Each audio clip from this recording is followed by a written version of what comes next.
Que han discutido, que se querían quedar trabajando y eso era lo que estábamos buscando como objetivo, poder generar este vínculo, ¿no? Escuela secundaria y universidad, y creo que de pronto lo estamos logrando, o por lo menos empezando a dar algunos pasos. La actividad de hoy, que sería el segundo encuentro, lo denominamos autoridad pedagógica y trayectorias entramadas que sostienen posibilidades, y concretamente para esta actividad hemos convocado a Beatriz Greco, a quienes ya se las presento en un instante, para que haga su exposición, y como hicimos en el encuentro anterior, hace la presentación Beatriz, dejamos un espacio para algunas preguntas por facultades, para que después puedan trabajar en el espacio del taller con las consignas que están planteadas. Así que bueno, Beatriz, paso a contarle a quienes nos acompañan un poco de tu trayectoria profesional. Beatriz es doctora en Filosofía y Ciencias Sociales por la Universidad de Buenos Aires y la Universidad París 8. Es licenciada en Psicología por la Universidad de Buenos Aires y licenciada en Psicopedagogía por la Universidad del Salvador. Es profesora e investigadora de la Facultad de Psicología y de la carrera en Ciencias de la Educación de la Facultad de Filosofía y Letras de la UBA. Es profesora en licenciatura en Educación Inicial y Primaria de la Universidad Nacional de Río Negro, directora de la carrera de especialización en intervenciones psicoeducativas de la Universidad de la Cuenca del Plata, directora de UBACIP, la construcción de autoridad de los EOE. Es autora de libros, La intervención como práctica, uno de sus libros, La autoridad en cuestión, Emancipación, Educación y Autoridad, Prácticas de Formación y Transmisión Democrática, y El espacio político, Democracia y Autoridad. Y además ya hemos conversado con Beatriz y es UNER. Beatriz es UNER, ya la primera conversación, bueno, que tuvimos, cuando estuvimos charlando, me comentaba de sus intervenciones, y por ahí de pronto, bueno, éramos UNER, así que no te voy a decir bienvenido a la UNER, porque ya sos UNER, así que bueno, nada, planteo que demos por iniciada la actividad. Entonces exponés, Beatriz, entramos en un espacio de diálogo sincrónico para que después trabajen los compañeros en sus lugares en las facultades, en la dinámica de taller. Dicho esto... Bueno, muchas gracias Guillermo, por la presentación. Bueno, efectivamente ya he participado con un seminario en los ciclos en las licenciaturas, ¿no?, de educación de UNER en Paraná, así que tengo el gusto de haber habitado esa hermosa facultad que tienen allí, y ciudad. Bueno, el objetivo, entonces, que ustedes me han planteado, y que por supuesto celebro porque me parece sumamente importante construir ese vínculo, ¿no? Escuela secundaria, universidad. Hay, bueno, creo que todos lo sabemos, ustedes lo han estado trabajando el encuentro pasado, pero se puede leer en prácticamente todas las investigaciones que uno de los lugares más sensibles para las trayectorias educativas y formativas son las transiciones de nivel, los cambios de nivel. Sobre todo pensando en que el nivel superior, por otro lado, no es un nivel obligatorio y que muchas veces queda librado a lo que cada trayectoria, cada vida, cada biografía individual y familiar pareciera que permite o que no permite o que interrumpe. La experiencia en los niveles obligatorios, y bueno, sobre esto voy ahora a ir también compartiendo algunas ideas e imágenes. Ustedes me van a decir si lo logro.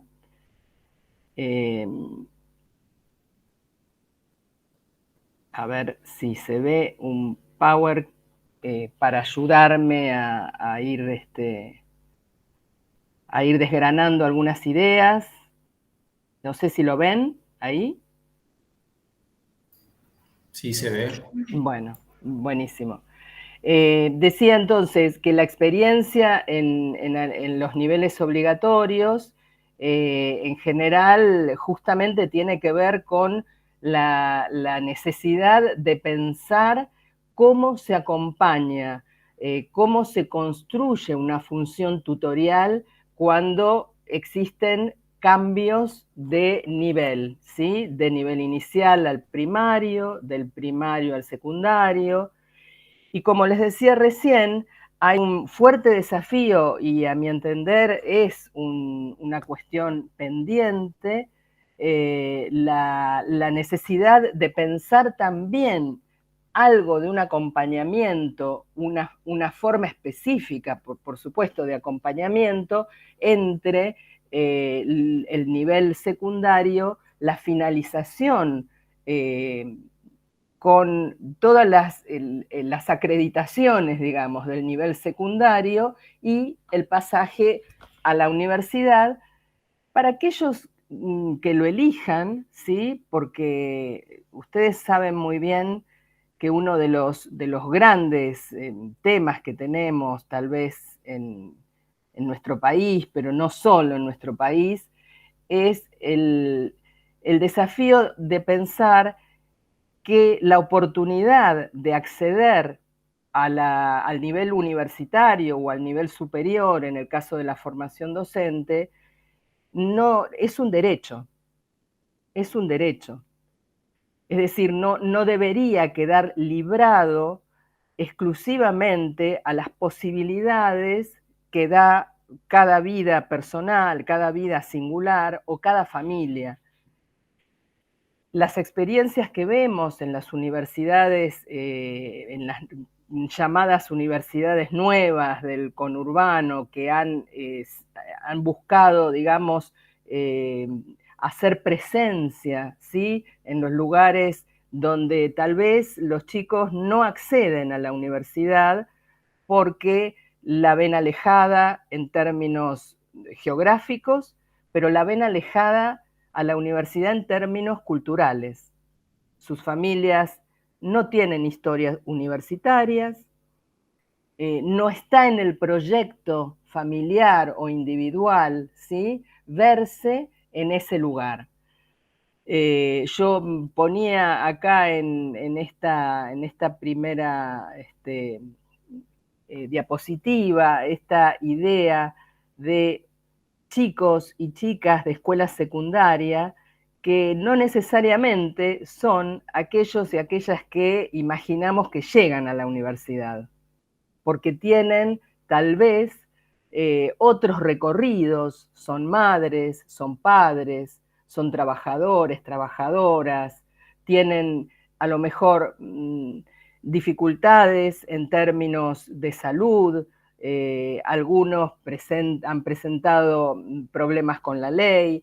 Bueno, tenemos incluso experiencias en escuelas secundarias donde el desafío ha sido, ¿sí? Y particularmente me estoy refiriendo aquí a la política que se desplegó hace unos años y que continúa con las escuelas de reingreso.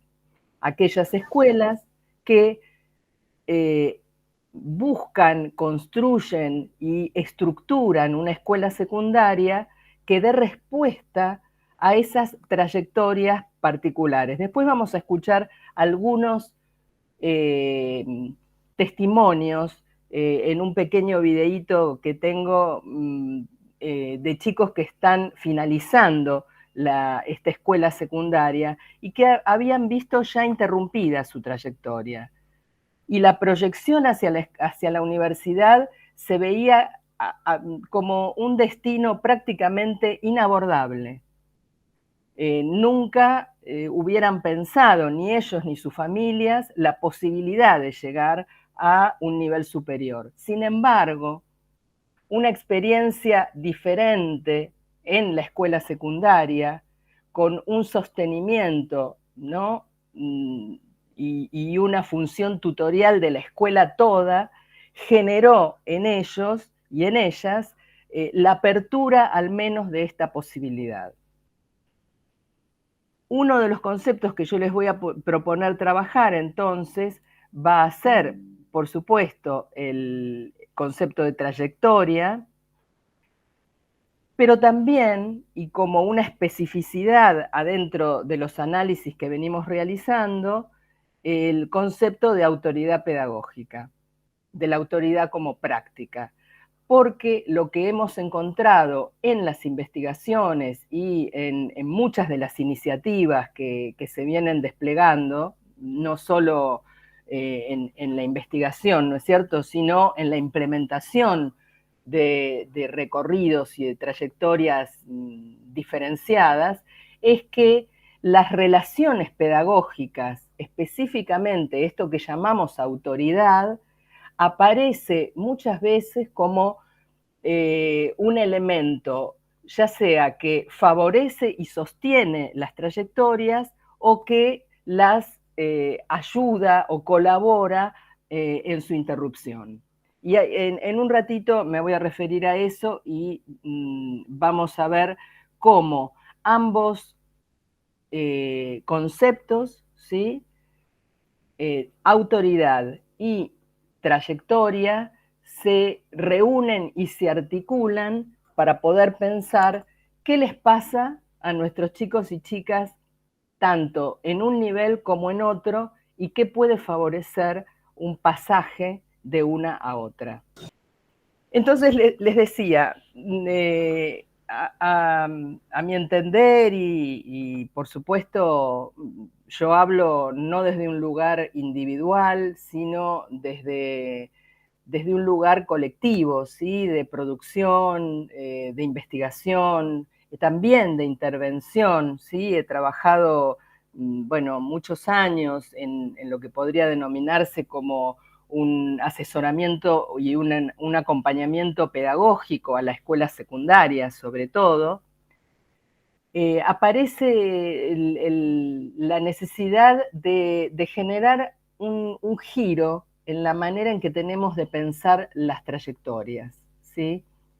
Ya hace unos años, con Sandra Nicastro, hemos elaborado y escrito un libro que a lo mejor algunos de ustedes conocen, que se llama Entre Trayectorias, donde lo que planteamos allí es que las trayectorias no son recorridos solo individuales, que las trayectorias son una cuestión institucional.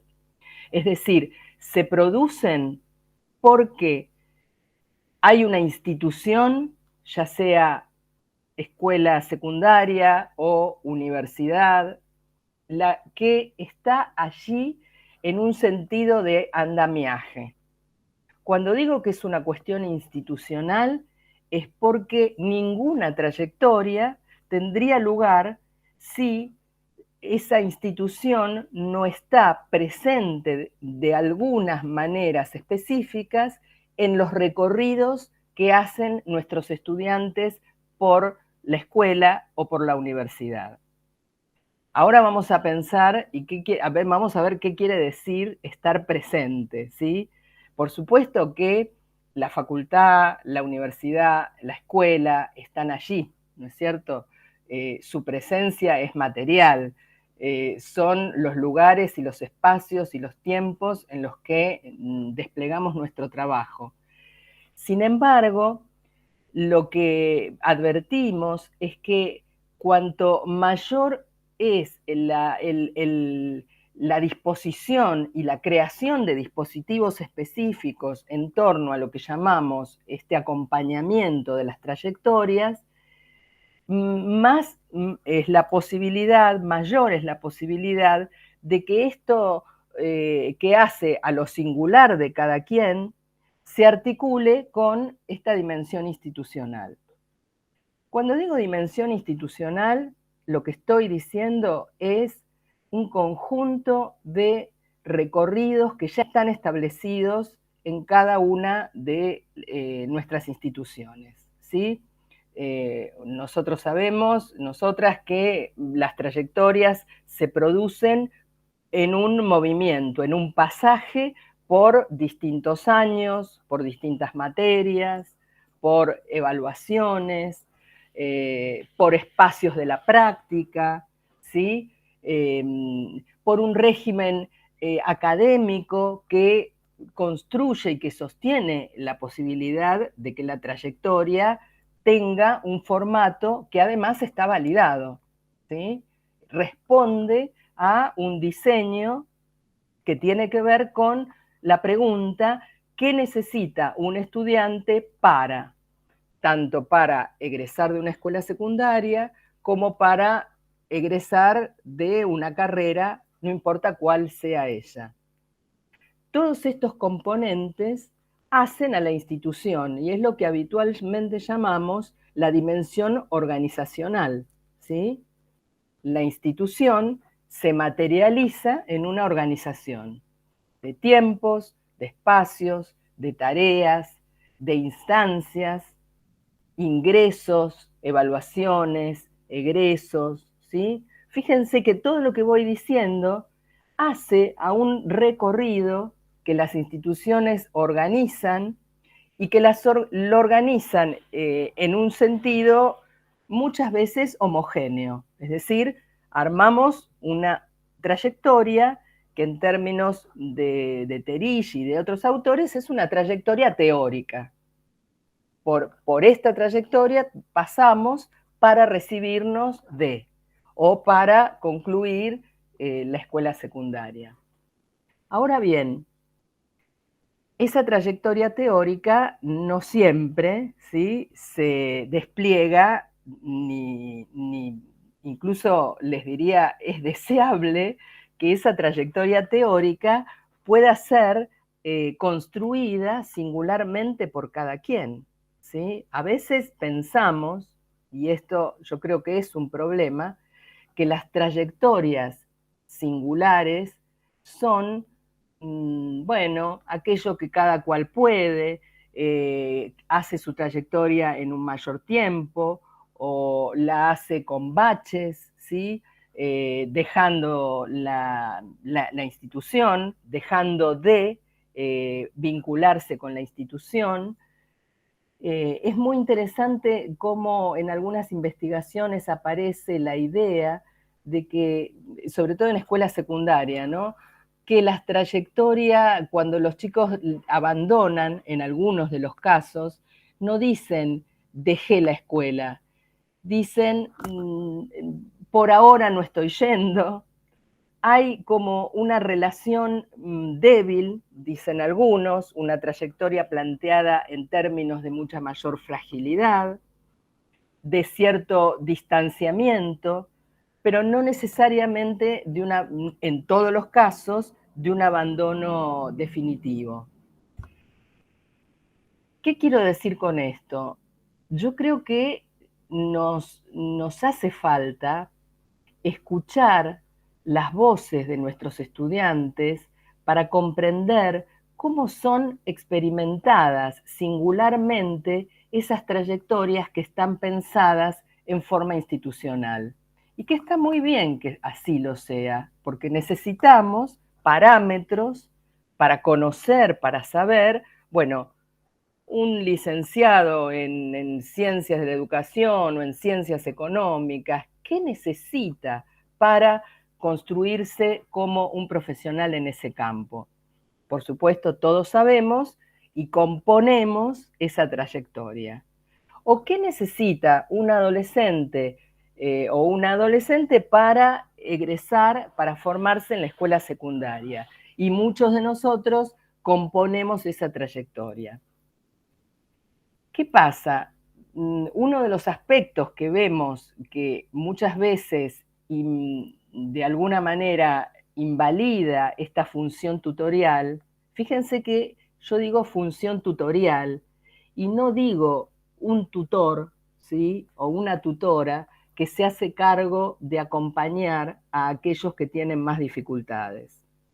Función tutorial significa un aspecto que es tomado por toda la institución bajo la forma de un acompañamiento que no necesariamente es o requiere un uno a uno. Es decir, no se trataría de un acompañamiento solo centrado en aquellos que mayor dificultad tienen, que es posible que esto sea necesario, no digo que no, pero lo interesante me parece que aparece en los últimos tiempos como para poder pensar las instituciones y las trayectorias en los diferentes niveles es cómo desplegamos dispositivos de acompañamiento desde una función tutorial que contemple la experiencia de todos y de todas los que están allí recorriendo ese camino, ¿sí? Que los lleva a finalizar la secundaria o a finalizar una carrera universitaria. Esto muchas veces es resistido porque requiere, les diría, a veces de un mayor trabajo o de espacios específicos que le den sentido a esa función tutorial. Voy a poner un ejemplo para que a la vez se comprenda cómo en cada trayectoria se conjugan lo singular de cada cual, de cada quien, y la dimensión institucional de ese recorrido y de esa trayectoria. En la escuela secundaria nos preocupa sobre todo los momentos claves del ingreso y del egreso. El ingreso porque aparece como un quiebre en relación a la escuela primaria y porque lo que vemos, y esto lo muestran los números, primero y segundo año son los momentos en que las trayectorias se encuentran en su mayor nivel de fragilidad. Los chicos y las chicas aparecen allí como muchas veces perdidos y perdidas en relación a qué quiere decir ser estudiantes secundarios, cómo se despliega ese saber ser alumno o alumna. Hay un oficio, dice Perrenud, hay un oficio de alumno que se aprende, que no viene dado, y que tiene que ver tanto con la escuela secundaria como con el nivel universitario. Aprendemos a ser alumnos y alumnas. Es decir, no solo aprendemos los contenidos de las disciplinas, sino que aprendemos qué hay que hacer para permanecer como estudiante en cada uno de los niveles. Bueno, el ingreso es clave. Cada vez más vemos la necesidad de crear dispositivos específicos para recibir a los chicos y a las chicas en el nivel secundario. En una investigación muy interesante que realizaron Terilli y Vaquero, Flavia Terilli y Ricardo Vaquero, hace unos años, fueron a ver los primeros días del ingreso a la secundaria. Y se encontraron con que muchos de los momentos, uno de los momentos en que se daba la bienvenida, digamos, a los y a las estudiantes, tenían que ver con los discursos de los directivos. ¿Y qué escucharon? Bueno, ahora sí, ya están en la secundaria, esto se organiza de esta manera, no se puede esto, no se puede lo otro. Es decir, una perspectiva que ofrecía una idea de cambio de nivel, claramente, pero en un sentido tal vez limitante, ¿sí? En un sentido de lo que ustedes hacían en la primaria, bueno, ya no. Ahora la historia es otra. En algunos casos encontraron, y esto tiene que ver con la una de las escuelas de reingreso en la que estamos investigando, encontraron un director que les dijo, bueno, la escuela secundaria, ustedes van a ir aprendiendo qué quiere decir ser estudiante secundario, pero tienen una obligación fundamental, que es la de dejarnos a nosotros acompañarlos a proponerse a ustedes mismos un proyecto de vida. Yo diría, no he encontrado investigaciones específicas en este mismo sentido en ingreso universitario, pero podríamos pensar de qué manera le damos sentido a ese ingreso al recorrido por una carrera universitaria. ¿Qué quiere decir entrar a una trayectoria en el nivel superior? ¿Qué requiere de nuestros estudiantes? ¿Sabemos qué requiere?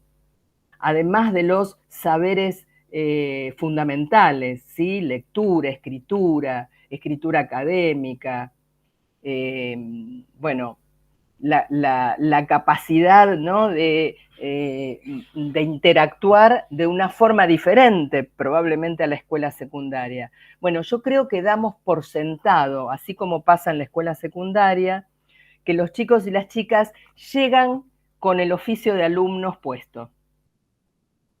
Y el oficio de alumno es un saber más, es un trabajo alrededor del cual tal vez haya que crear algunos dispositivos. Seguramente ustedes ya los tienen, ¿sí?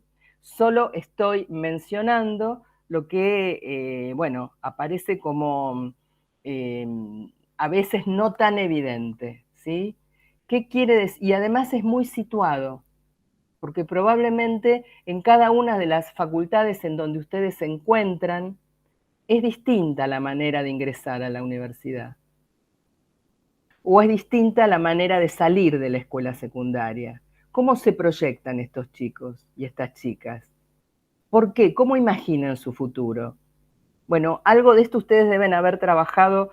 Yo lamentablemente no pude estar presente en el encuentro anterior, pero es relevante porque un tercer elemento que yo planteo allí es una forma de autoridad que habilite esas posibilidades de trayectorias. Cuando digo posibilidades de trayectorias es porque estoy señalando que tal vez no todas las trayectorias van a ser idénticas, van a ser iguales, tal vez tenemos que saber colocarnos en ese lugar de autoridad pedagógica que escucha particularidades que no siempre son, vino sin saber tal contenido, o entran sin una capacidad de lectura o de escritura suficiente. Es posible que esto ocurra, pero el ejercicio de una autoridad atenta a las posibilidades de sostener trayectorias se vuelve fundamental. Ahora me voy a referir al concepto de autoridad para que se comprenda por qué lo utilizo, por qué me detengo, ¿no? en este concepto que para mí se articula de manera clave con el concepto de trayectoria como cuestión institucional que estoy desplegando. Entonces, les decía, la trayectoria suele ser pensada como un recorrido individual. Cada quien tiene o vive su propia trayectoria, la diseña de acuerdo a sus posibilidades singulares o familiares. Esto es lo que habitualmente se piensa. Lo que propongo pensar es que la trayectoria no es solo parte de una biografía individual, sino que tiene fuertemente que ver con lo que las instituciones aportan en espacios de acompañamiento, en andamiajes, en redes de sostén, en espacios tutoriales, ¿sí? Que no solo tienen que ver con, bueno, te está pasando tal cosa, o tenés problemas familiares, o tenés problemas económicos, y entonces se interrumpe, sino que tiene que ver con pensar cómo enseñamos, a quién enseñamos, qué necesitan estos chicos de esta comunidad para entrar a una carrera o salir de la escuela secundaria y efectivamente irse con el título en la mano. Acompañar no implica necesariamente ni solamente compensar el problema del alumno. Acompañar es otra cosa. Tal vez pensamos que un estudiante no necesita ningún acompañamiento, que tiene absolutamente claro lo que es egresar o proyectarse en una carrera universitaria, y sin embargo está, les diría claramente, probado que esto no es así, que necesitamos pensar con ellos y con ellas, y sobre todo pensarlos, ensayar posibilidades, abrir posibilidades, hacerles sentir. Miren, muchos chicos de escuelas de sectores desfavorecidos piensan que el estudio superior no es para ellos. No se ven proyectados porque no experimentan la posibilidad de, no se imaginan en un lugar donde se formen profesionales o donde se formen determinados recorridos y saberes que ven muy alejados. Hace muchos años yo daba clase en el profesorado de Ciencias Jurídicas en la Universidad de Derecho, acá en Buenos Aires, y una estudiante, yo trabajaba con abogados y abogadas que querían ser docentes, ¿no? Y trabajando estos temas, una estudiante, no la voy a olvidar nunca, Sara, comenzó su carrera de abogacía siendo ya grande, con hijos, tuvo incluso la oposición de su familia y luego no solo terminó la carrera de abogacía, sino que se propuso continuar con el profesorado en ciencias jurídicas. Cuando le pregunté a ella qué era lo que la había alentado a, bueno, avanzar en su formación, primero como abogada, luego como profesora, me dijo, es que yo en la escuela secundaria, que la tuve que terminar de noche, en una nocturna, porque ya era mamá y porque no tenía las facilidades ni económicas que me hubieran permitido otra escuela, y terminé la secundaria grande, incluso. Mis hijos me decían, ¿para qué, mamá? ¿No? Si te necesitamos acá, ¿para qué? Y ella decía, yo ahí tuve profesores que me hicieron creer que yo podía. ¿Cómo que te hicieron creer, Sara? Sí, me mostraron una posibilidad que yo en mi vida nunca me hubiera abierto, me hubiera dado a mí misma la posibilidad de proyectarme como profesional. Esa mirada de potencialidad, ¿sí? Y de apertura de posibilidades, creo que es central.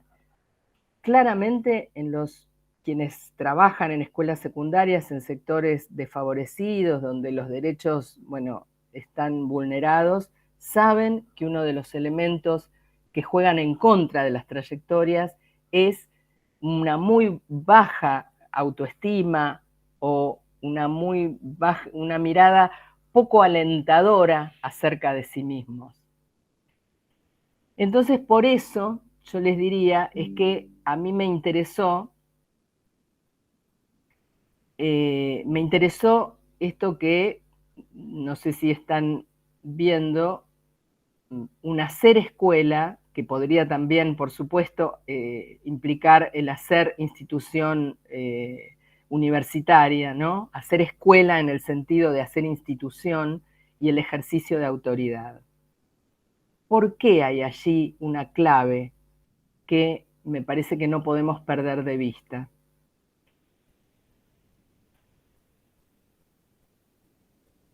Se ve, ¿no es cierto? He pasado la diapositiva. Sí, se ve. Gracias. Bueno, entonces les decía, tenemos hoy un desafío y seguimos teniéndolo. A 40 años de recuperación democrática, nos seguimos preguntando qué quiere decir hacer una institución democrática. ¿Qué quiere decir hacer una escuela democrática, igualitaria? Y esto implica otros modos de relación pedagógica. Implica movilizar, poner en movimiento, cuestionar a veces un aspecto tal vez dado por natural, ¿sí?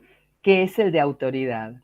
La autoridad pensada en un sentido estrictamente de quien sabe más sobre otro que sabe menos, o de quien tiene cierto poder, ¿sí? Un poder que quienes somos docentes sabemos que podemos portar en relación a otros, pero que, bueno, no es un poder que nos corresponde individualmente, sino que tiene que ver con, más que poder, una autoridad que nos confiere las instituciones que hemos, bueno, en las que trabajamos, ¿sí? Yo les diría que hay un aspecto naturalizado en la manera en que pensamos la autoridad.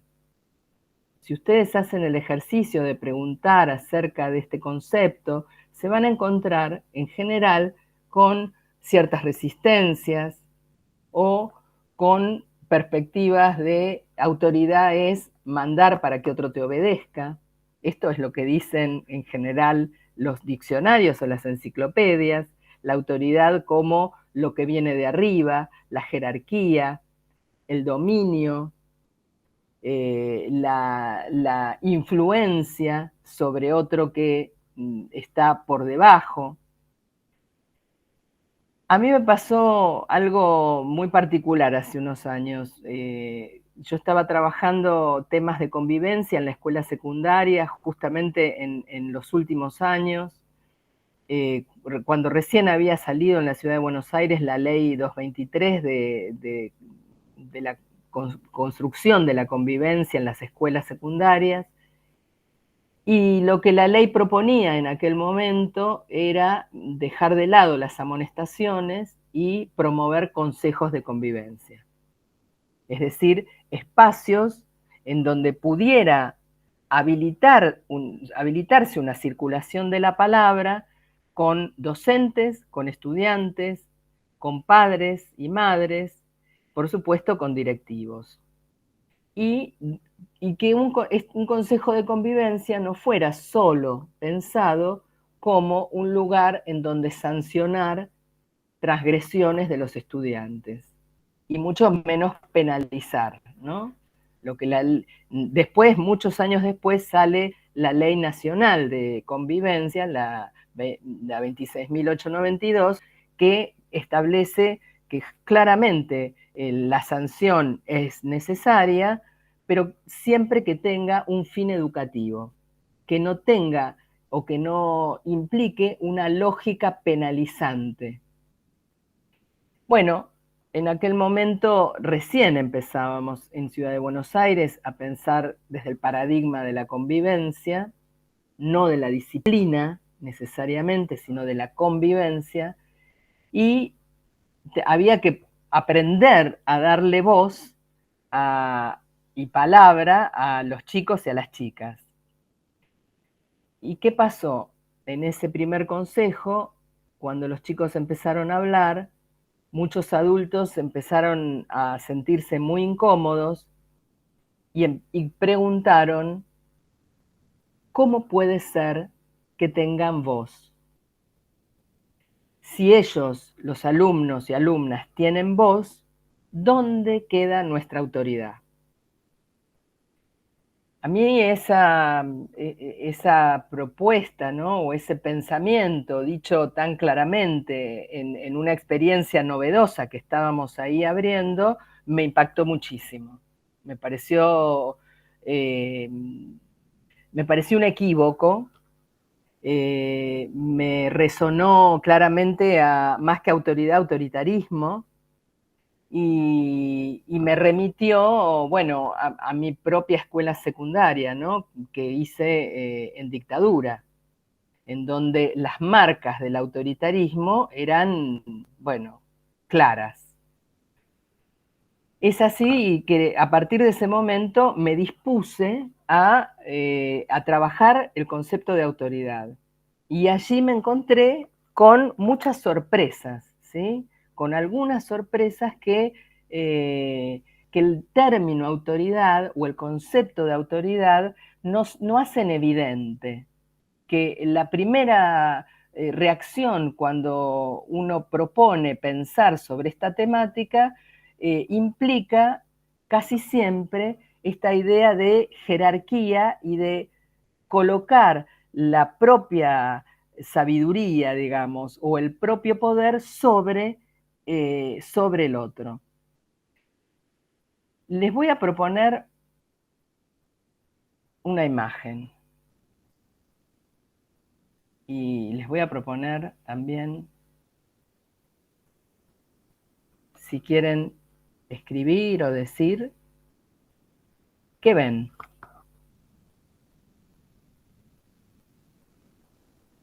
Este es un cuadro de René Magritte de 1936, un pintor surrealista, que por supuesto lo que provoca, ¿no? Es cierta sorpresa.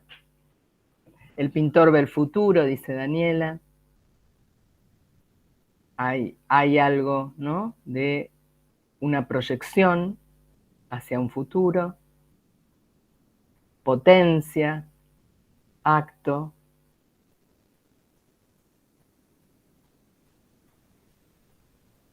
Y a alguien le provoca idealista, dice Leticia, ¿sí? También, claro, es una proyección que parte de un deseo, ¿no? Plasmar una expectativa, proyección, creación, mirar el origen. Exactamente, hay algo de un pasado futuro que se reúne en la imagen, ¿no? Tiempo, una temporalidad. Paloma, pasado, hay una temporalidad, habría una trayectoria, podríamos decir, del huevo al pájaro, ¿no? Que, bueno, pensamos que es natural. Mariano dice hay una mediación, una interpretación de lo que va a ser ese huevo. Exactamente. Claro, los seres humanos no somos huevos, ¿no? Somos seres bastante más complicados.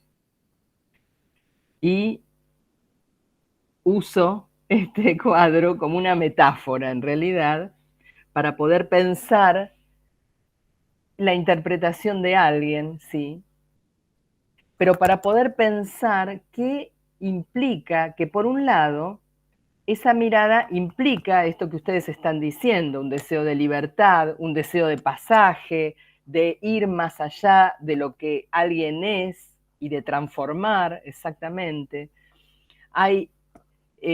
Uno podría pararse en distintos lugares del cuadro y preguntarse, bueno, pero ¿quién es ese huevo? ¿Podría ser otra cosa y no ser esa paloma? Atendemos cuando, supongamos que ese pintor fuera un maestro, miramos a ese huevo como la paloma que va a ser o atendemos a su vez a las particularidades, ¿no? De ese recorrido que ustedes muy bien mencionan en relación a lo que ocurre, ¿no? Entre el huevo y la paloma. Pero, ¿y si ese huevo, en ese devenir que podemos pensar como una trayectoria, se transforma en otra cosa? ¿Cómo no? Yo les diría, es una imagen que incluye o que muestra el carácter paradojal de la autoridad. Hay algo así como una paradoja de la autoridad, sobre todo en el ámbito educativo, les diría, ¿no? En el ámbito educativo, miramos a nuestros estudiantes, creo, ¿no? En nuestra gran mayoría, lo que hacemos es provocar en ellos, desde nuestra propia mirada, una proyección de futuro. Incertidumbre, dicen. Sí. Tal vez este pintor lo que nos muestra es lo contrario, es una certeza, ¿no? Pareciera que tiene la certeza de que del huevo va a salir la paloma. Pero cuando enseñamos, cuando educamos, incluso cuando somos padres o madres, esa certeza, ¿no? Se acompaña a la vez de una escucha. Bueno, pero ¿quién sos? ¿Quién querés ser? ¿Qué capacidades y qué disposiciones se van desplegando en esa trayectoria? No definimos todo para el otro. Cuando acompañamos, lo que hacemos es ponernos al lado de un otro para justamente escuchar, pensar con él o con ella y construir ese futuro con un protagonismo de quien está desplegando su propia trayectoria. Entonces, cuando yo digo paradoja de la autoridad, es porque sin esa mirada, el huevo no se despliega o el niño no se proyecta o el adolescente puede llegar a permanecer en un lugar de quietud y de no transformación. Ahora, a su vez, esa mirada no es concluyente, absolutamente. ¿Saben lo que quiere decir autoridad o la raíz más antigua de la palabra autoridad? Es autor augere y quiere decir ser autor y hacer crecer. De alguna manera, los docentes, las docentes, tanto en el nivel secundario como en el nivel superior, somos autores de trayectorias y creamos las condiciones para que esas trayectorias crezcan, se desplieguen en la mayoría de los casos, ¿no? Por supuesto que esto no es con una garantía absoluta. Y sin esa mirada, o con una mirada negativa que implica una sentencia de no poder, de vos no vas a poder, la universidad no es para vos, a veces no se dice, a veces se calla, pero se dice de otras maneras, ¿sí? Se implica en los actos que realizamos.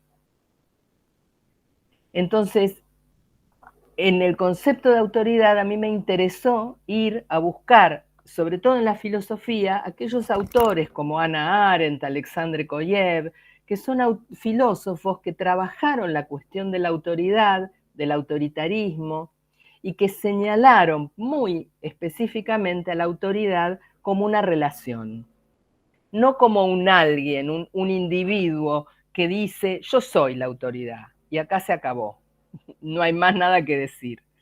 Por el contrario, fíjense, y sobre todo en el ámbito formativo, educativo, la autoridad es relación pedagógica, la hacemos con otro. Y sobre todo, qué interesante pensarlo así, la autoridad está hecha de reconocimiento. La autoridad no es imposición, pura imposición, es reconocimiento. Por supuesto que puede haber alguien que por la fuerza, por la coerción, por el miedo, imponga al otro lo que tiene que hacer. Sin embargo, para estrictamente, ¿no? Para estos autores que menciono, la autoridad no es poder, no es fuerza, no es coerción, no es pura imposición, sino que está hecha de reconocimiento. La autoridad es tal porque el otro me reconoce en este lugar. Por lo tanto, hay una, sí, una especie, no es estrictamente una reciprocidad, pero sí un ida y vuelta.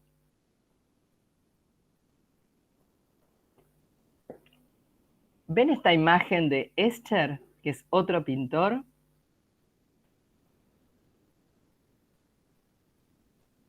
Son las manos dibujando de Escher, que fue un matemático. Y bueno, si buscan su obra es muy interesante cómo él compone con elementos similares a partir de conceptos matemáticos. En este caso lo que vemos son, ¿qué es? ¿Qué dirían? ¿A qué los remite? Podrían ser dos manos, podría ser una mano que se hace a sí misma. Y en ese hacerse, dicen algunos formadores, ¿no? Como Enríquez, para quienes trabajan en formación docente, nadie forma a nadie. Parece un abrazo, puede ser.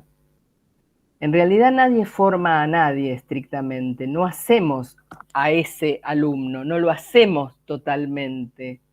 Lo que hacemos es una co-construcción, exactamente. ¿Quién hace a quién? ¿El alumno al maestro o el maestro al alumno? Podríamos preguntarnos. Hay una colaboración, hay una ayuda, como dicen por ahí, pero en la relación de autoridad no estamos en un vínculo de paridad. Necesariamente y por definición la autoridad es asimétrica. Por ahí dicen que hay un ida y vuelta, ¿no? Claro, hay un ida y vuelta, pero que no implica una similitud de posiciones. La posición de autoridad es asimétrica en relación a la posición del alumno o la alumna. En este momento, nosotros, ustedes y yo, estamos en una posición asimétrica. Ahora, eso no implica necesariamente que yo sea superior a nadie o que haya alguien inferior entre ustedes, sino que las posiciones son diferenciadas para que yo pueda contarles en este espacio cómo he ido realizando mi investigación en términos de la relación de autoridad. Este aspecto, entonces, es muy interesante de pensar, a mi entender, claramente en la escuela secundaria, en todos los niveles, pero claramente en la finalización de la escuela secundaria y en el comienzo, en el inicio del recorrido por una carrera universitaria. ¿De qué manera establecemos relaciones pedagógicas que porten ese componente de autoridad en el sentido en que lo vengo desplegando? Como una autoridad que habilita a un futuro, que sostiene, bueno, con todas las complejidades de nuestras trayectorias, que no son lineales, ni son homogéneas. ¿Y cómo se despliega esto? Bueno, no es fácil y no es necesariamente a partir, paso un poquito más rápido, a partir de un recetario que pudiera aplicarse a todas las situaciones, ¿sí? Muchas veces nos hacemos esta pregunta, si es posible educar sin autoridad. ¿Por qué? Porque efectivamente constatamos, ¿no? Una crisis de una autoridad. Pero yo me pregunto, ¿no se trataría de una crisis de autoridad pensada en el sentido más tradicional, esa autoridad está en crisis. Pero no necesariamente porque las nuevas generaciones vengan, no sé, irrespetuosas, desconociendo a la autoridad del docente, sino porque nuestros tiempos han cambiado. Nuestros chicos y chicas son sujetos de derecho, tienen derecho a la palabra, a opinar, saben mucho de algunas cosas, pero necesitan, ¿sí?, ese sostenimiento adulto que los habilite a construir esto que estoy proponiendo y que es una proyección de futuro. Más que, yo les diría, pensar a la autoridad en un sentido, miren esta escuela. Esta escuela, ¿la conocen? ¿La reconocen? ¿Existe?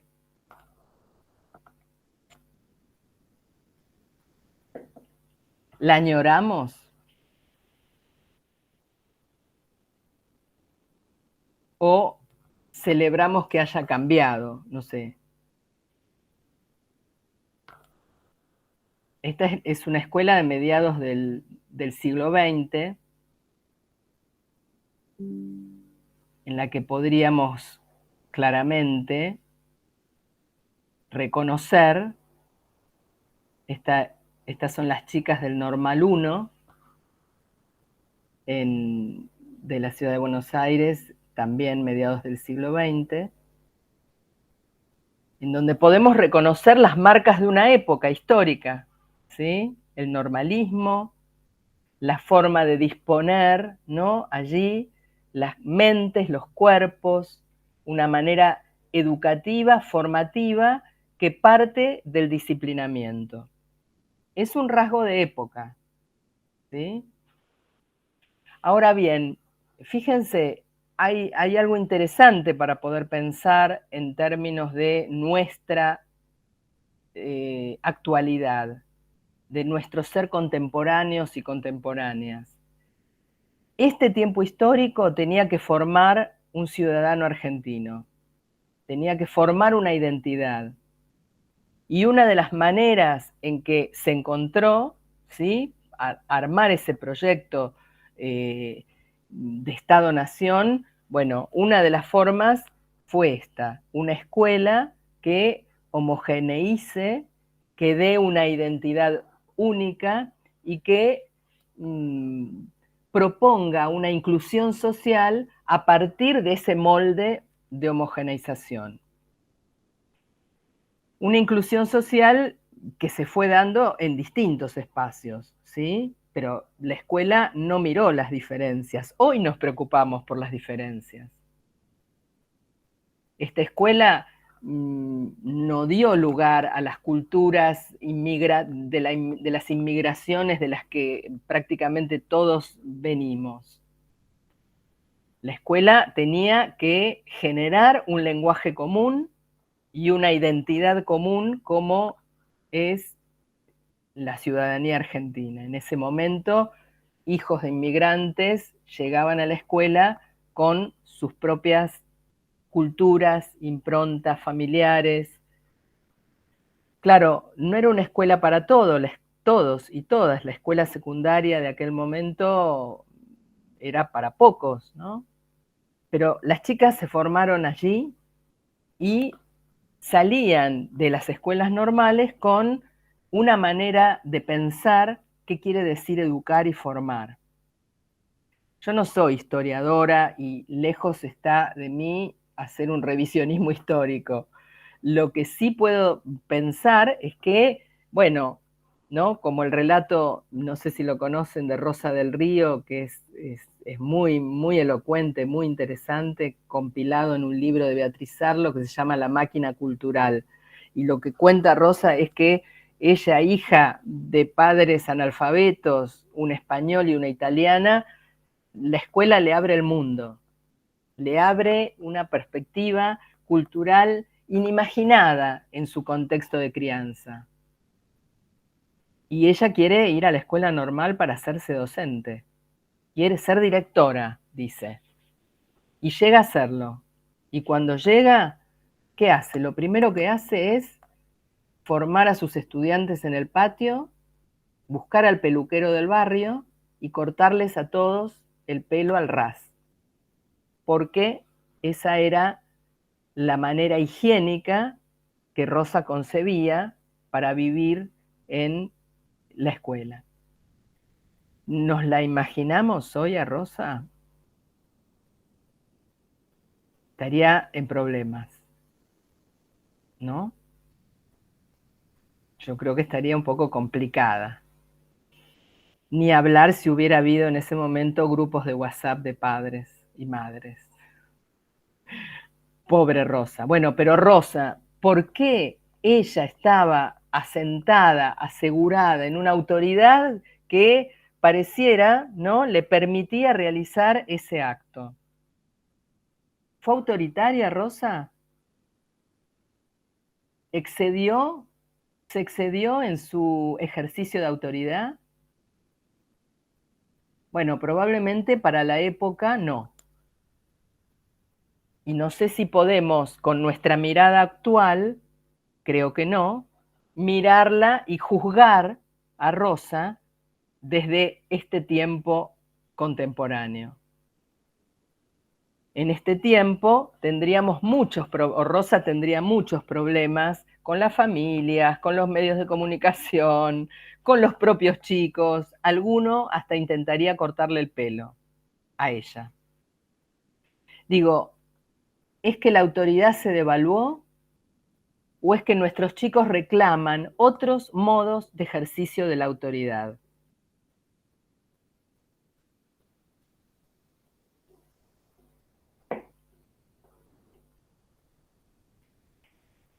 ¿Por qué entonces me interesa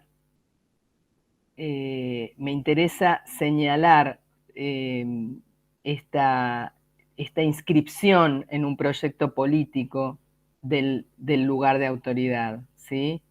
Porque no podríamos pensar a la autoridad por fuera de ese proyecto político-pedagógico.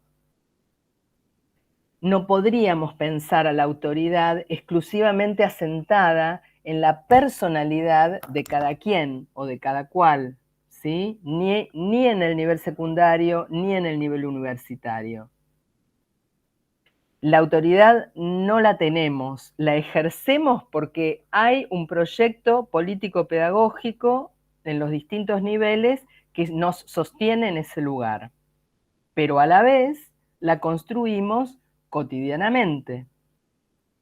No es un ejercicio de poder sobre otro, no es un sostenimiento del orden ya dado, y yo les diría que justamente el reclamo de pensar una autoridad hoy tiene que ver con proyección de futuro. Miren, una de las cuestiones más significativas que apareció en esta escuela de reingreso que les cuento, que está acá en Ciudad de Buenos Aires, que incluso tiene un régimen académico mucho más parecido al nivel superior. Los chicos no pasan por 12, 13 materias anuales, tienen agrupamientos diferenciados, pueden formar parte de un grupo, por ejemplo, en ciencias sociales, pero luego en las materias de ciencias exactas pueden formar parte de otro grupo. Hay una flexibilidad en esas trayectorias que hace que puedan cursar de la manera en que lo hacemos en el nivel superior, por materia, cuatrimestralmente, con profesores y profesoras que ejercen esta función tutorial y de acompañamiento que yo les decía hace un rato. No hay tutores.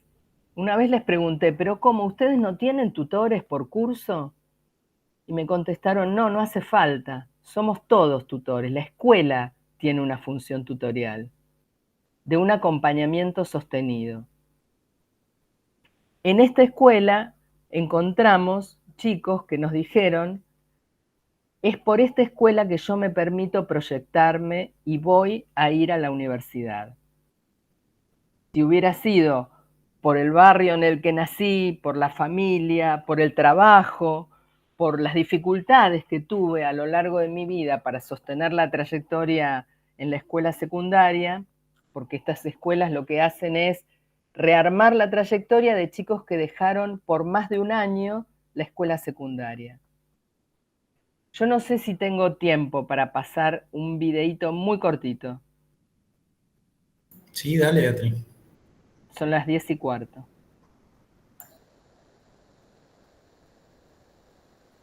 Me parecía interesante que escuchen directamente la voz de ellos y de ellas. El video completo, si tienen ganas de verlo, se llama Elogio de la incomodidad y lo hizo Cetera hace algunos años. Ustedes me avisan si se escucha bien, por favor.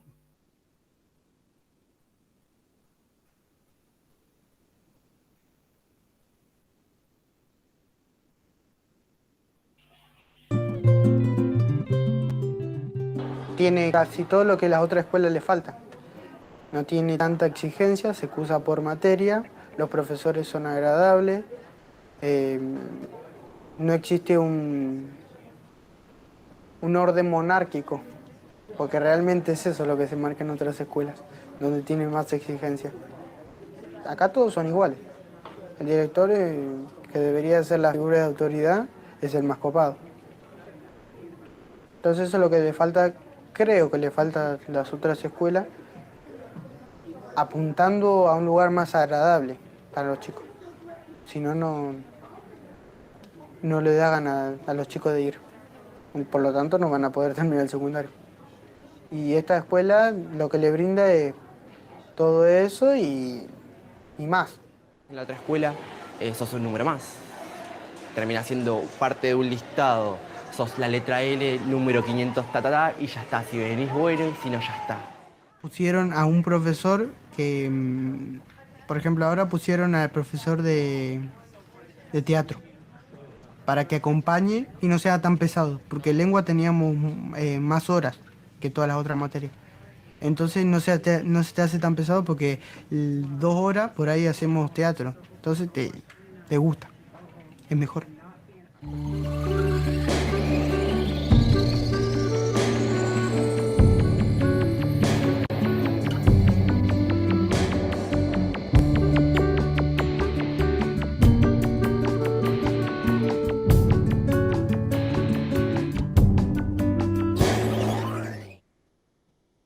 Comparo mi experiencia con la escuela anterior, que era una escuela técnica, que era una escuela más con el libro abajo, con un tipo de reglamento, y con esta que es, no te digo que es más liberal, pero es una escuela más humana. O sea, se convierte en una escuela mucho más humana. Desde la parte de los profesores, los preceptores, todos, o sea, te alientan constantemente a seguir. En realidad yo lo que yo veo es el tema no sé si el profesor, pero a la institución como que todavía está ahí arriba y creo que tienen que bajar o tratar de anivelar. Creo que eso es buenísimo. El vicedirector Javier, cuando da las clases de formación ética y ciudadana, rompe con ese sistema, ¿no? El tema de yo el profesor, ustedes alumnos, y trata de circularizar todo, que es buenísimo eso, como método de aprendizaje es genial, creo yo. Vas a otra escuela y ponele, no puedes tomar mates, el tema de la gorra, como que los tratan de bajar a los pibes y es por eso medio como que el pibe se pone rebeliza y se retrae, como quien dice, ¿no? Capaz que ahora, la juventud, o sea, la juventud que estoy yo ahora, capaz que no es tan copado que venga una persona mayor y te diga y te trate mal. Capaz que antes, en los tiempos antes sí, capaz que te trataban mal o te decían las cosas, te decían hacer eso y vos lo tenías que hacer sin decir nada porque no le podía faltar el respeto a una persona más adulta que vos. Pero capaz en los tiempos de ahora no es así y capaz que no te gustaría que un profesor venga y te trate mal o te diga lo que vos tenés que hacer. O sea, sí, está bien lo que tenés que hacer, pero de buena manera. estoy pensando hacer la facultad, estoy como alentándome a mí mismo de, bueno, yo si pude después de haber dejado la escuela, pude con esto, pude 4 años, estoy a punto de terminar el secundario, orgulloso de decirlo, tener el título casi en la mano. Me permito proyectar realmente.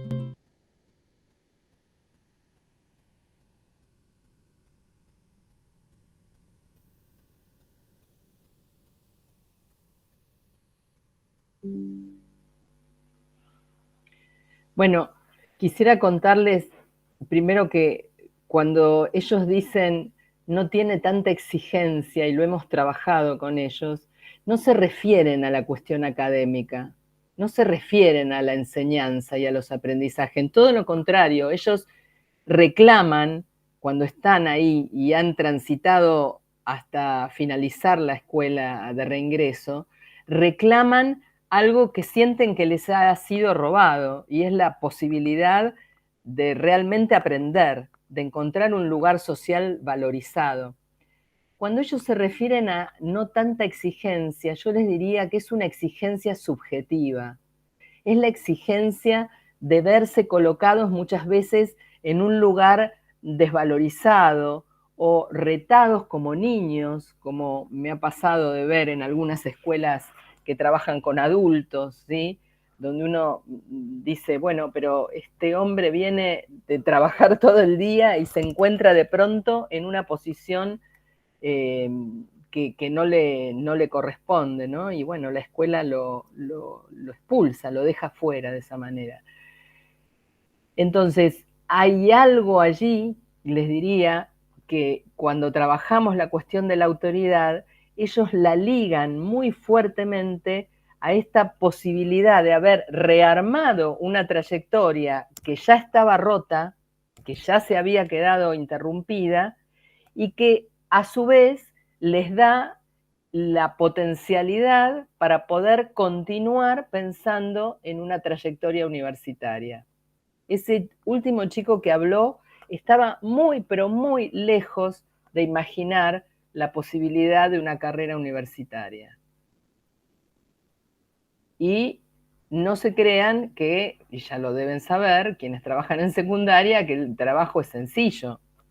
Vuelven a la escuela después de haberla abandonado, sintiéndose, bueno, en inferioridad de condiciones, con comportamientos que no ayudan, ¿sí? Al estudio, a la enseñanza, al aprendizaje. Pero este equipo de profesores lo que hace es pensar a estos chicos específicamente. ¿Qué necesitan estos chicos? ¿Qué forma de sostenimiento? Y hay un reclamo de ellos y de ellas porque es una escuela pública, entonces tiene los mismos problemas que tenemos en todos lados, profesores que faltan, ausentismo docente, y estos chicos reclaman que sus profesores estén. Al contrario de lo que podríamos pensar en términos de un rechazo a todo tipo de autoridad, en ellos, en ellas aparece con fuerza la necesidad de la mirada adulta que los habilita, que los lanza a un futuro, como vimos en la fotografía. Bueno, no sé, son las 10:20, no sé, Guillermo, ¿qué te parece si abrimos un diálogo? Sí, perfecto. Recontra interesante. La verdad que en el tránsito de tu presentación, de pronto uno cree que no hace nada o que no tiene nada, pero bueno, yo en un análisis me fui marcando y la verdad que tenemos ese compromiso institucional de poder aplicar a la función tutorial, pero claro, como siempre, consideramos que no alcanza o siempre es poco lo que ofrecemos, porque por ahí los números duros nos traducen en procesos de pérdida de estudiantes, de trayectorias lentas, pero bueno, eso también nos invita como UNER, como las distintas facultades, a encarar más con fortaleza y analizar cada uno de los dispositivos que tenemos y poder revisarlos y finalmente poder quizás fijar alguna otra estrategia que nos permita acompañar estos procesos que estás planteando vos de tutoría o de autoridad en el concepto que lo planteaste. En este caso, digo, me parece que nos queda una instancia donde, como hicimos en el encuentro anterior, dejamos a las distintas sedes que puedan pensar y discutir alguna pregunta que te quieran hacer a vos, que lo relevamos por sede, y finalizado eso, hacemos un intervalo y cada facu empieza a trabajar en el taller. Así que en este caso le voy a pedir a Diana Mula, que es parte del equipo técnico, que pueda coordinar esta serie de preguntas, tomándonos 2 o 3 minutos para que salgan de cada sede algunas inquietudes que vos les puedas dar respuesta. Perfecto, Guillermo. Lo que quieran plantear ahora y lo que quede después, por supuesto, del taller, lo seguimos conversando y tenemos una instancia de cierre. Tal vez lo que podemos dejar picando, digamos, para las reflexiones que ustedes hagan y para el próximo encuentro, tienen que ver con, bueno, ¿cómo se materializa esto que estamos diciendo? ¿De qué manera? ¿Qué dispositivos? Como vos decís, ustedes ya cuentan con dispositivos de acompañamiento. Poder analizarlos y poder ver y entrelazar lo que ya hay, ¿no? Habilita entonces a decir, bueno, no es que hay que crear todo de nuevo. Tal vez lo que hay es que reconfigurar determinadas cuestiones, evaluar, ¿no? ¿Qué nos faltó acá? Siempre está bueno pensar si escuchamos suficientemente la voz de los chicos y las chicas. ¿Qué dicen ellos? Tenemos en educación, me sumo a esto, una especie de adultocentrismo en el cual creemos que ya sabemos qué les pasa. Y nos sorprenderíamos si generamos dispositivos donde, bueno, podamos pensar, por ejemplo, egresados de las carreras que nos puedan contar cómo fue su ingreso. ¿Qué necesitaron? Porque visto el ingreso, no sé, 4, 5, 6 años después, ¿no? Aunque los tiempos han cambiado igual, pero nos pueden dar noticia de qué cuestiones allí estuvieron pendientes, qué les hubiera faltado, qué formas de acompañamiento. Uno de esos criterios me parece que es importante, incluir la voz de los chicos. Y otro es no pensar el acompañamiento en el 1 a 1, porque eso es muy desgastante. No nos da el cuerpo a los docentes para necesariamente establecer, ¿no? ese vínculo tutorial, pensar dispositivos que abarquen grupos. A lo mejor, no sé, agrupamientos diferenciados que permitan un acompañamiento generalizado, tanto para el egreso de secundaria como para el ingreso a la universidad. Beatriz, cuando planteas los dispositivos y esto que te decía ahora, cuando tenés esa sensación de que no tenés nada, te juro que anoté y tengo más de 9 dispositivos que tenemos desde la institución que podemos aplicar para esto y que los debemos aplicar y que tenemos que rediscutirlo y considerarlo. Y seguramente los docentes que están en las aulas híbridas dirán, ¿cuáles son esos nuevos? Bueno, los invito a que los repasen, los analicen porque están. Buenísimo. El tema es el cómo los trabajamos para poder de algún modo impactar quizás mejor, para quedarnos tranquilos que dimos el todo para acercarnos a mejores trayectorias de los estudiantes. Pero les puedo asegurar que las tenemos que quizás reinventar algunas de ellas, nada más. Ahí Leticia levantó la mano, Leticia Gallo. hacer alguna pregunta.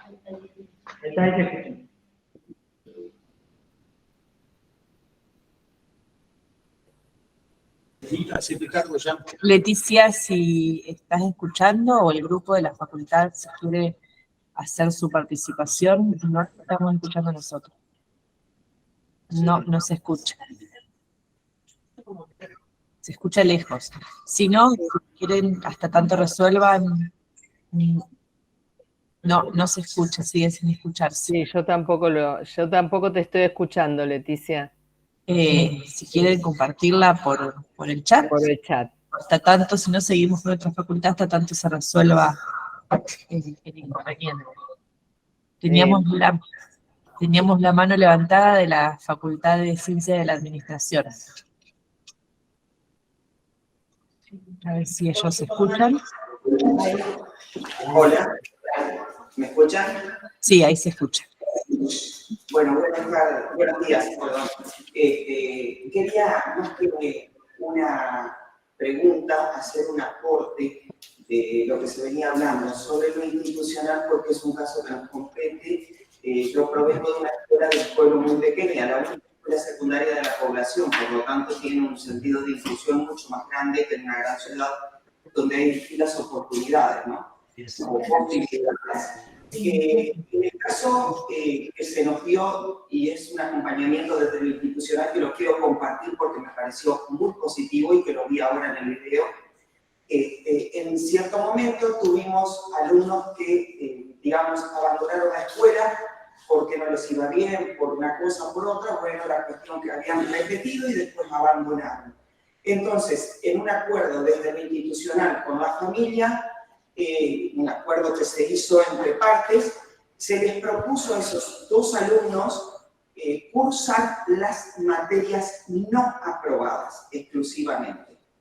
Esos dos alumnos terminaron la escuela secundaria y uno de ellos hoy es profesor en la escuela, es profesor de educación física. Si no hubiese sido por esa intervención de una tutoría institucional, una contención general, no hubiese llegado a ser lo que soy. Hoy es un docente que trabaja en el Parnómetro.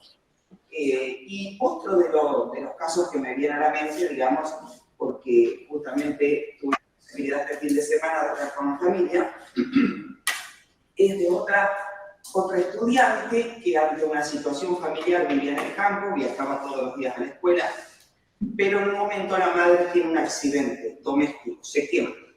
La señora es trasladada desde acá, desde la costa del río Uruguay, al Hospital Cuyen de Santa Fe. Por lo tanto, quedó internada la mujer 3 meses. La hija estaba cursando el 6º año y tuvo que acompañar a su mamá en el hospital, lógicamente sin medios, sin recursos, etcétera, etcétera.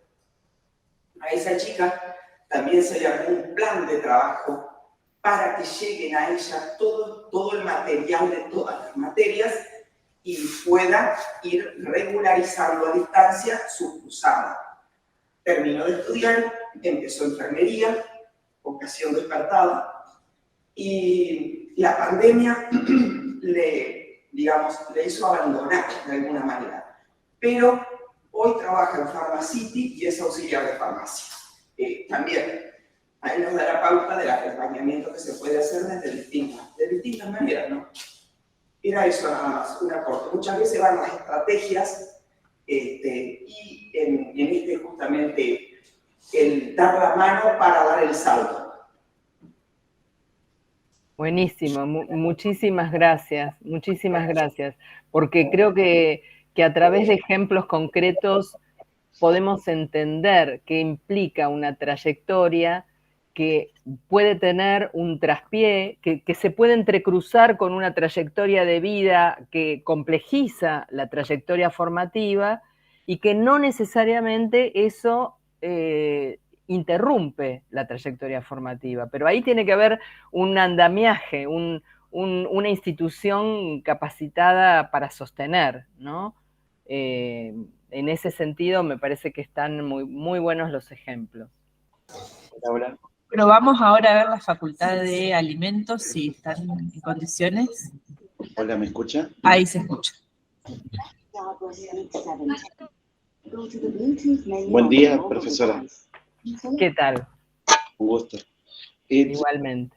Entre todas las cosas que usted habló y propuso, he anotado un montón de cosas interesantísimas. Celebro que sea filósofa. Yo soy profesor de filosofía.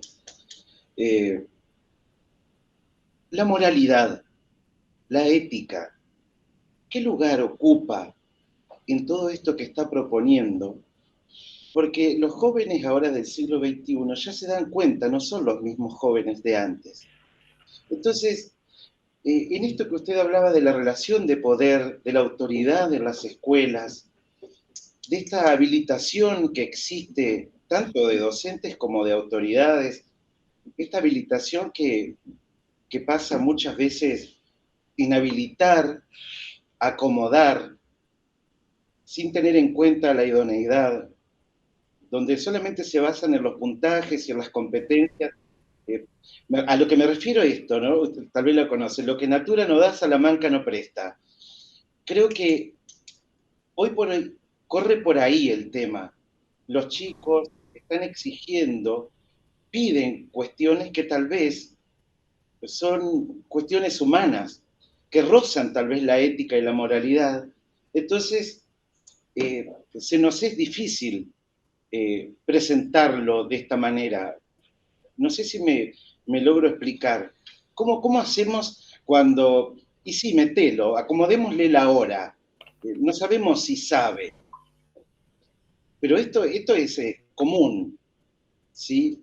Y también es un debate que tendríamos que hablarlo todos los docentes, porque esto es una cuestión que también, para la hora de hablar de autoridad, es necesario que lo hablemos. El tema moral, el ético, para la hora de trabajar. No sé si me expliqué. Quería preguntarle porque me parece que le faltó a todo esto que está genial.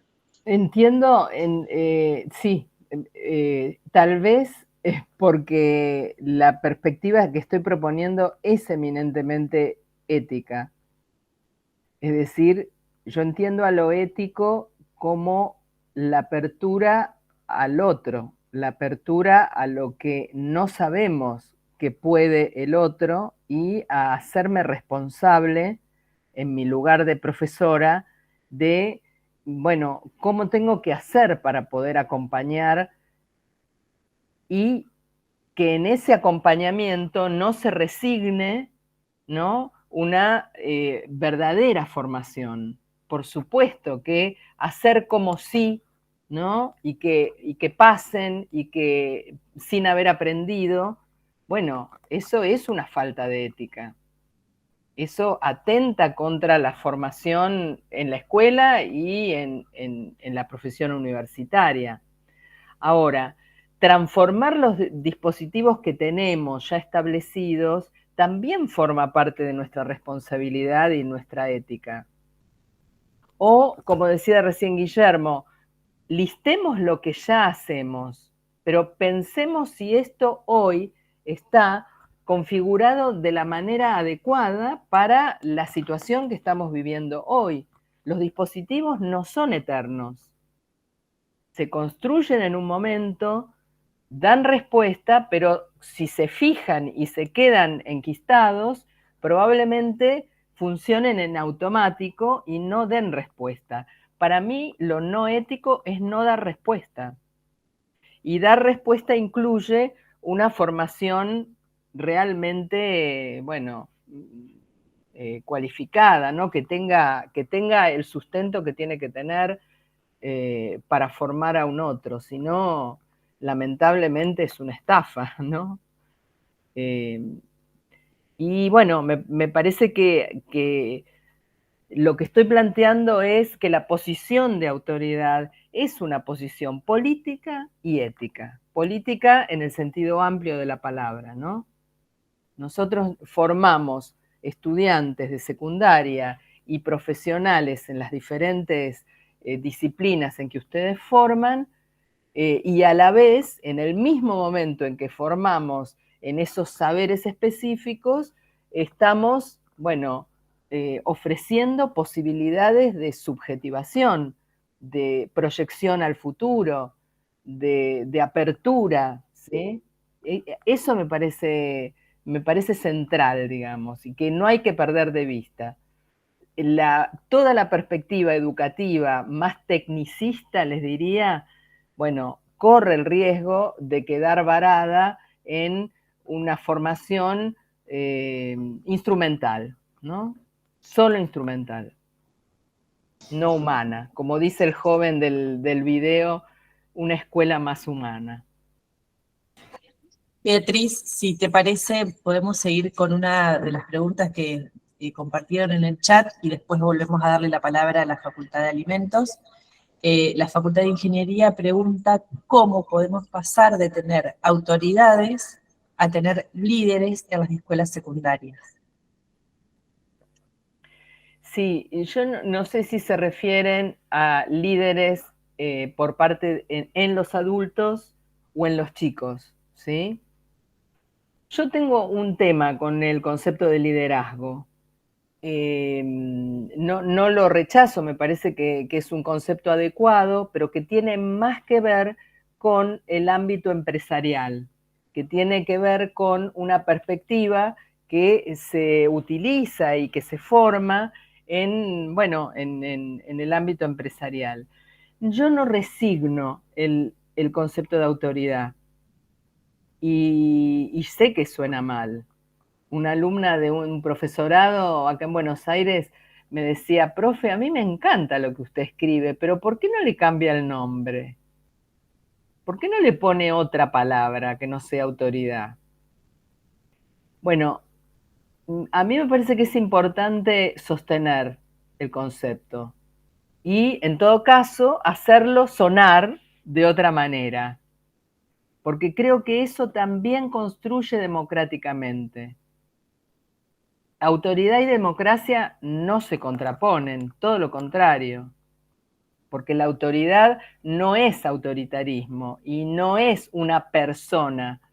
Y lo que nos pasa en democracia es, ojalá que nos siga pasando, ¿no? Esto de una construcción colectiva de formas de hacer en marcos legales, en instituciones que nos sostienen y que van más allá de las personas. Y lo que me pasa con el concepto de liderazgo es que no sé si, o tal vez no lo conozco suficientemente bien, pero a veces queda acotado a la persona, al líder, que se formó con esas características. Autoridad creo que tiene que ver que está muy vinculada con el concepto de institución formadora, de institución educativa. Es la institución la que tiene autoridad. Y nosotros encarnamos esa autoridad institucional temporariamente. Nadie es autoridad en sentido estricto, no somos, sino que la ejercemos, la implementamos. Y la prioridad son ellos, ellas, son nuestros estudiantes.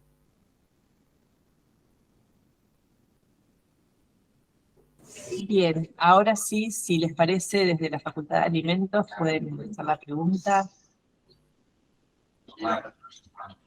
Hola, buenos días. Buen día. Buen día. La pregunta tiene que ver con la figura de la autoridad, sobre todo en las escuelas, porque por ahí en la universidad es distinto, ¿no? Las autoridades de las escuelas, en muchos casos, no están en las aulas, donde realmente suceden los conflictos. Entonces, o donde realmente se hacen ásperas las situaciones para los docentes. Y entonces la autoridad termina siendo una bajada de línea. Esto es lo que hay que hacer cuando en realidad en el aula muchas veces no se pueden hacer esas cosas que se pretenden.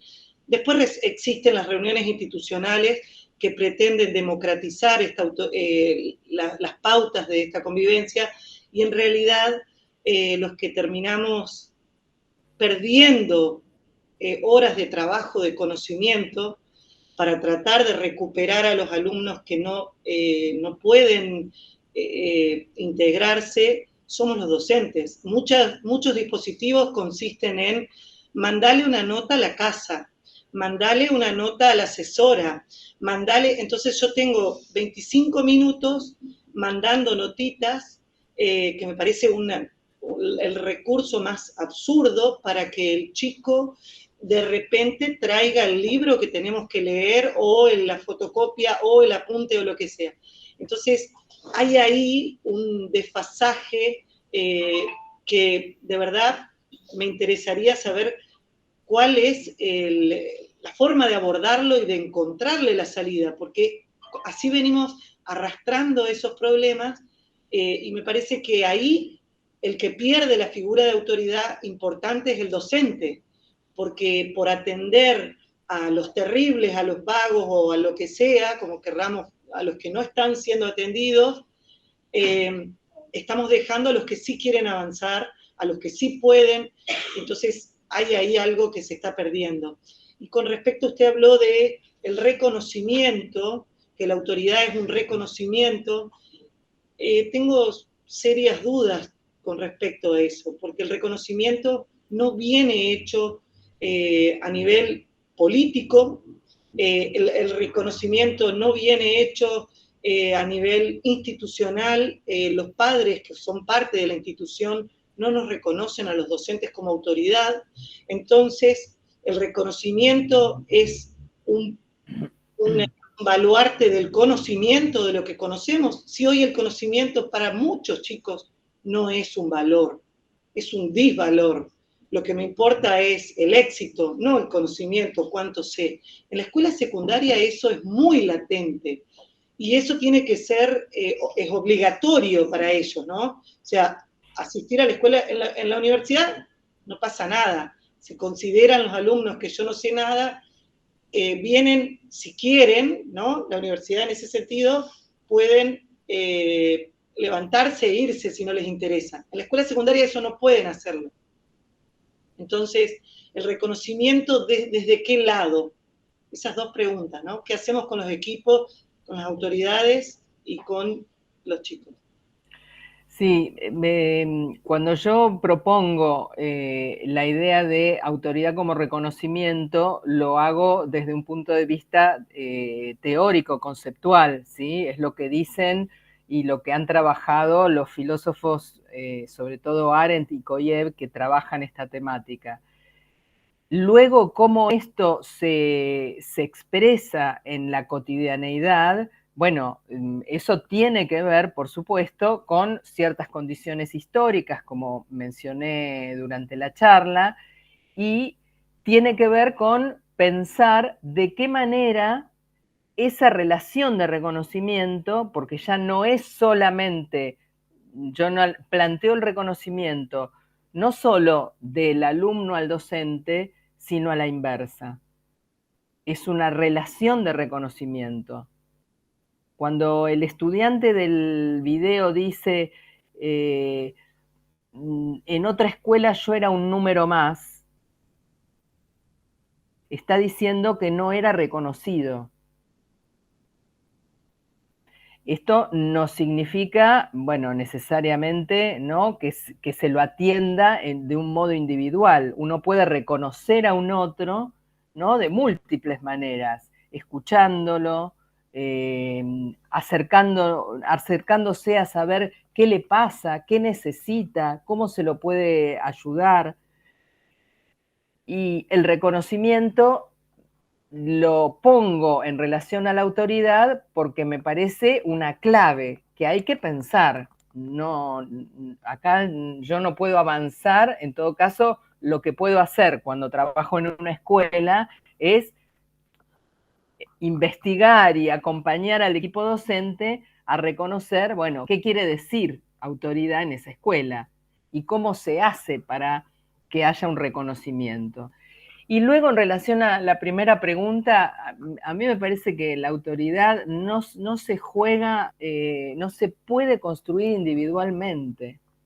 No es cada docente en el aula, es institucional, es un trabajo que hay que hacerlo conjuntamente con colegas y con el equipo directivo.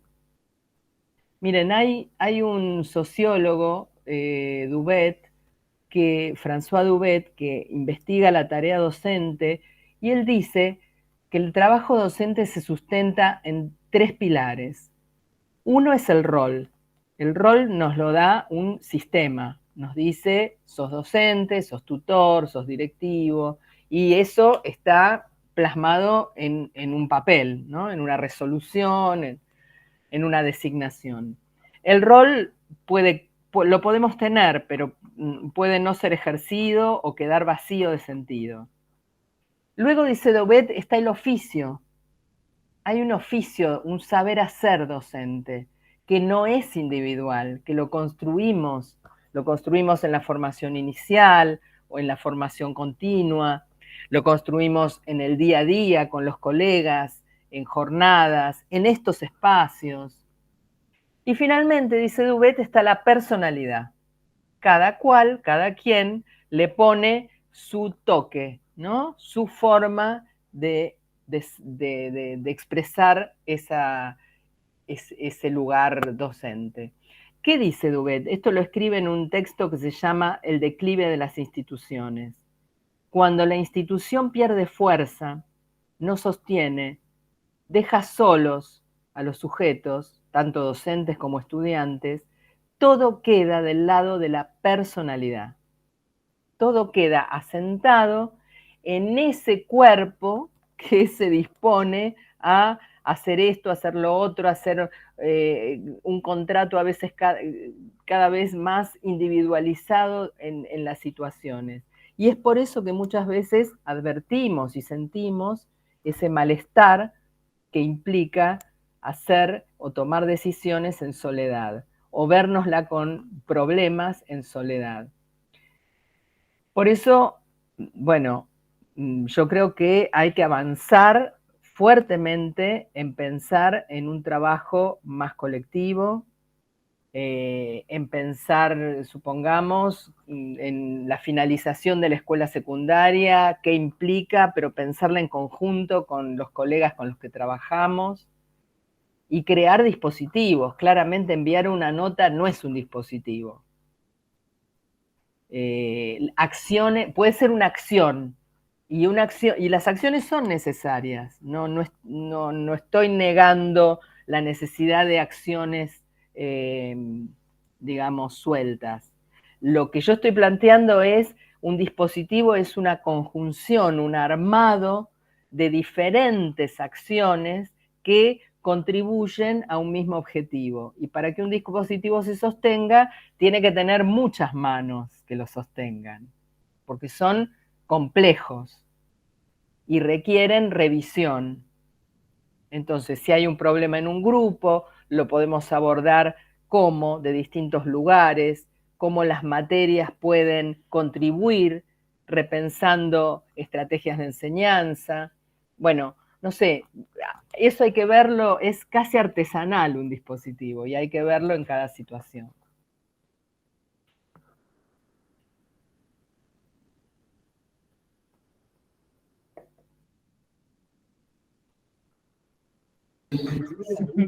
Bueno, no veo más manos levantadas, o hay una que no estoy viendo.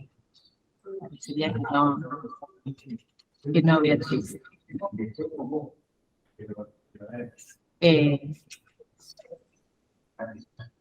Entonces, creeríamos que en condiciones de pasar a la instancia de trabajo grupal con los referentes en cada una de las unidades académicas.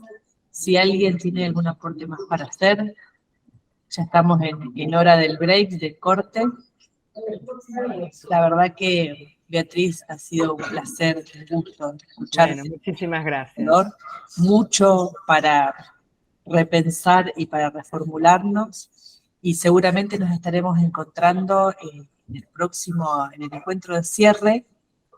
Gracias y felicitaciones a todos los que también están acompañando desde las facultades, quienes han viajado desde lugares bastante recónditos, profes del secundario, que sabemos que han hecho un esfuerzo significativo por estar también presente en cada una de las sedes. Y no sé si quieres dar algunas palabras de cierre, Beatriz, Marce. Bueno, para mí es un gusto, es un placer. Sé que esta iniciativa que ustedes toman es realmente relevante. Celebro que pasen estas cosas. Nada, me despido solamente con una frase de una filósofa que ha trabajado la autoridad en un libro que se llama El poder de los comienzos, y que dice así: nacemos en un mundo más viejo que nosotros y este mundo nos va a sobrevivir. Lejos de que debamos conservarlo tal cual es, nuestra tarea es renovarlo para preservarlo del desgaste y asegurar su permanencia. ¿Qué es la autoridad sino el poder de los comienzos? El poder de dar a los que vendrán después de nosotros la capacidad de comenzar a su vez. Bueno, y con esto los dejo. Beatriz, me estaba acordando de algo, perdón. La consigna, ¿querés explicar algo de la consigna? ¿Querés que la repasemos por las dudas? Por favor, dale. Antes? ¿La tenés ahí a mano? La tengo. Algunas preguntas orientadoras para guiar la conversación tienen que ver con, vamos a ver, si querés la comparto, ya la tengo acá a mano, la compartimos por el chat para que la podamos ir leyendo. ¿Toda relación pedagógica conlleva una autoridad? ¿Cómo se construye la autoridad pedagógica hoy? ¿La autoridad pedagógica es de cada docente en forma individual o es posible construir una autoridad colectivamente en marcos institucionales? ¿De qué manera la autoridad pedagógica puede intervenir en el pasaje de los y las estudiantes entre los niveles? ¿La autoridad pedagógica se ejerce de manera diferente en la escuela y en la universidad? Estas son preguntas que Beatriz, que se compartieron con los referentes, ¿no? Y que Beatriz las comparte como a modo de iniciar el debate. En realidad, la consigna puntual, ahora la volvemos a compartir, que por eso repito nuevamente que esas preguntas disparadoras están en manos de los referentes y van a ser compartidas ahora cuando ustedes se pongan a trabajar en grupos. Y la consigna dice: piensen y escriban en forma individual alguna escena de trabajo en la cual se haga para ustedes visible el posicionamiento de los y las estudiantes al finalizar la escuela secundaria o al iniciar la trayectoria universitaria. Este posicionamiento puede ser el deseable o no desde el punto de vista del acompañamiento docente. La escena no necesariamente tiene que ser un ejemplo de lo deseable o indeseable, sino mostrar lo que queremos analizar. Y compartan las escenas a los grupos entre profesores. Sí, yo lo único que diría es lo siguiente: tomen en cuenta las distintas maneras en que yo fui planteando en que podemos concebir la autoridad, ¿sí? Si nos quedamos con el sentido más habitual de autoridad, entonces, bueno, vamos a tener un tipo de escena. Y si vamos a esta autoridad habilitante de la que yo vine hablando en la mañana, a ustedes se les van a presentar, bueno, ya aparecieron algunas de estas escenas, ¿no? Relatadas por algunos colegas. Entonces, no nos vamos a direccionar solamente a las buenas escenas o las malas escenas. Son escenas cotidianas y lo que me parece que es interesante es poner a jugar la capacidad de análisis, de poder pensar juntos y juntas, y además ustedes tienen ahí la oportunidad de mezclarse, digamos, entre profes de uno y de otro nivel, y eso va a enriquecer el análisis. Perfecto, Beatriz. Bueno, nos volvemos a encontrar entonces en el cierre de este conversatorio, ya con la puesta en común y con la presencia de Carla, que nos estuvo acompañando también hoy. Gracias. Y bueno, qué suerte. De ambas sí, Carla pudo estar presente. Buenísimo. Así que bueno, nos vemos en el encuentro de cierre. Muchísimas gracias a todos y a todas. Chau, chau, chau. Gracias.